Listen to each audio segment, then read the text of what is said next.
Mtunzi na mtayarishaji wa muziki raia wa India anaitwa Sanjoy D, ambaye ni miongoni mwa watunzi watatu waliounda wimbo wa O Mama Tetema akisaidiana na Rayvanny na Vishal Mishra. Amefunguka kuhusu namna alivyohusika katika kutengeneza kazi hiyo ili wakutanisha mastaa wanne wakubwa. Hapa namzungumzia na Shreya Ghoshal, Vishal Mishra, Nora Fateh pamoja na Rayvanny mwenyewe.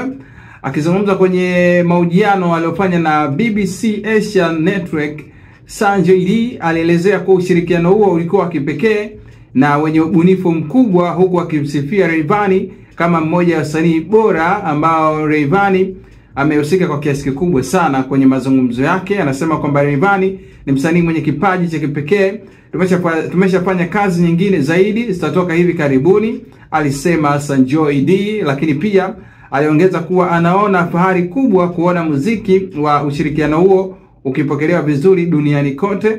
Alisisitiza kuwa huu ni mwanzo tu wa safari ndefu ya ubunifu kati yake na Rayvanny. Lakini pia alitaja ubunifu uliotumika katika wimbo wa O Mama Tetema. Sanjoy pia alielezea kuwa wimbo huu umeimbwa kwa lugha 4: Kiswahili, Kihindi, Kiingereza na Kiarabu, jambo linaloifanya kazi hiyo kugusa jamii nyingi duniani.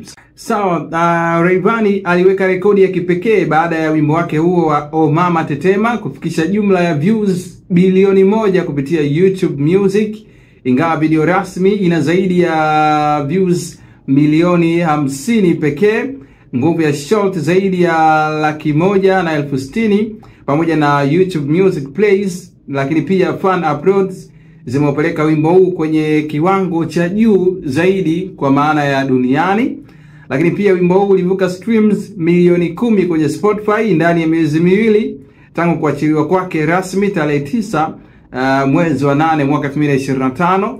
Lakini pia wimbo huo wa O Mama Tetema umetumika kwenye zaidi ya reels milioni 1 kwenye upande wa Instagram. Kwa hiyo unaweza kaona kwa kiasi gani ambavyo Rayvanny ametimiza ndoto ya kufikisha streams bilioni 1. Lakini pia ndoto zake pia zinazidi kusogea mbele kutokana na watu kumzungumzia kwa mazuri.